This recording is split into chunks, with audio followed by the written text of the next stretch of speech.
My name is Jack Hearn. I was born in London, England, but I've lived in Australia pretty well all my life, and I've lived in Melbourne. I have no sisters, but I had two brothers, Keith and Bruce, who are both RAF World War II pilots like myself. When I became an instructor, I was instructing at Benalla. As the war was nearing its end, they said, "What do you want to do?" And I wanted to fly Spitfires, but at that time, the only thing that was really going, they'd only take officers. They sent us to Army Cooperation.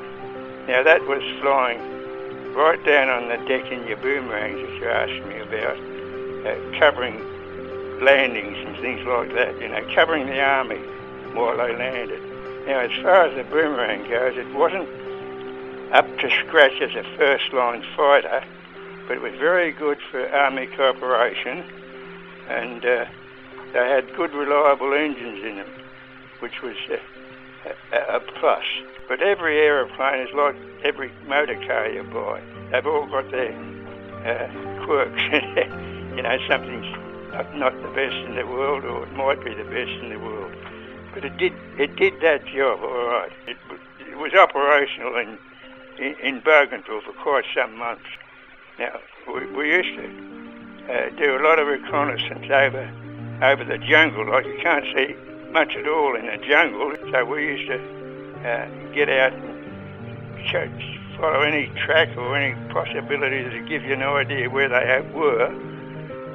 We work in conjunction with the intelligence people, and we'd go in and mark the targets where the Japs were, and lead in quite a number of New Zealand Corsairs and tell them where to put the bombs.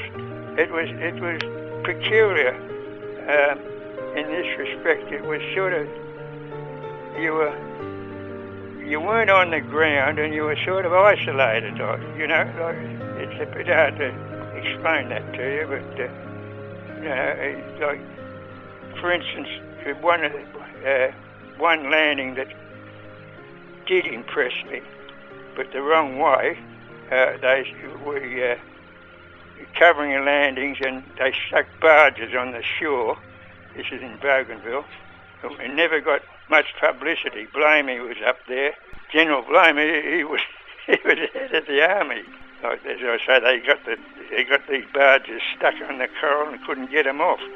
And the Japs machine gunned the hell out of them. And I saw the Australian lads, like, we were right down on the deck, as I tell you. They got shot, and seagoing big crocodiles grabbed their bodies and eating them with sharks. That did not impress me. That's probably the most memorable thing to think.